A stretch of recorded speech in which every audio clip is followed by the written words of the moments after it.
Hello, hope you're well this evening. Parent groups are warning of soaring numbers of crippling school anxiety cases made worse by the pandemic.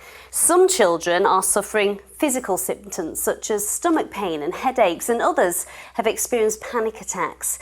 Now, West Yorkshire Family has told Look North about the debilitating anxiety that led to a teenage boy missing 18 months of school in total.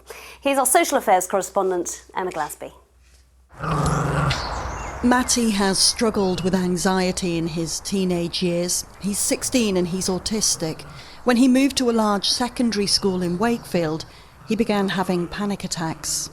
I just didn't want to go in, just like dread almost of going in. Yeah.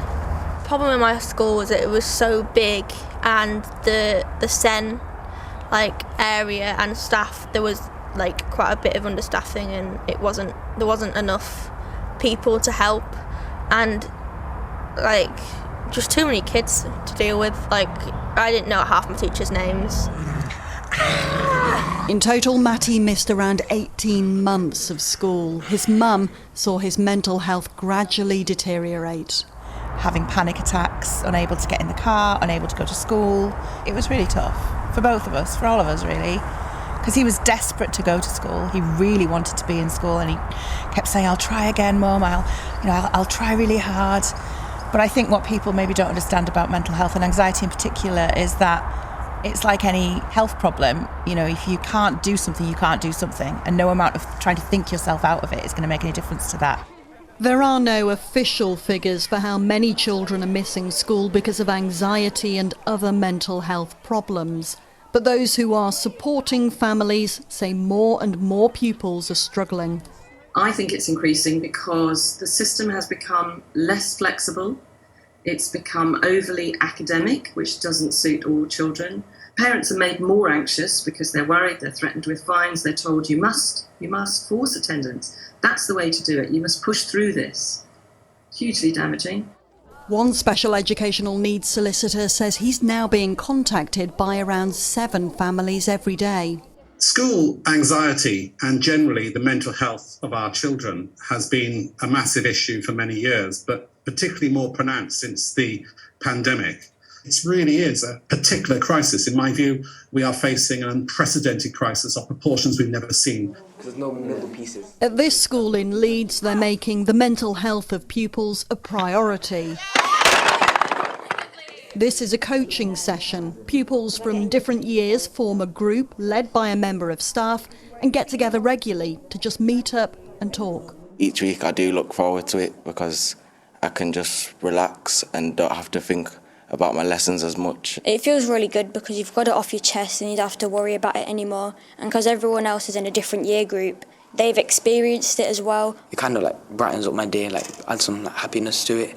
I think any child that's suffering issues around anxiety, or even has the just day-to-day things that happen, like the loss of a pet, it would be foolish of us to think that that doesn't impact on how they feel in terms of their learning. So actually, it's a really efficient use of time. This is really high. For Matty, things are better. He's moved to a specialist school where his needs are being met. It's made a massive difference to everything. Because he's autistic, anxiety is always going to have a part in his life, but he is just so much happier, so much more settled, and he's evidence that when an environment is right for a child, they can thrive. After the lockdowns, many schools are now prioritising attendance for this new academic year. But the Department for Education says schools and families should work together to agree a plan for attendance, with fines only used as a last resort. Emma Glasby, BBC Look North. Well, we're glad to see that Matty is doing much better. Earlier I spoke to Dr April Frierson. She's a senior educational and child psychologist who works in schools in West Yorkshire. I asked her why she thought more children were struggling.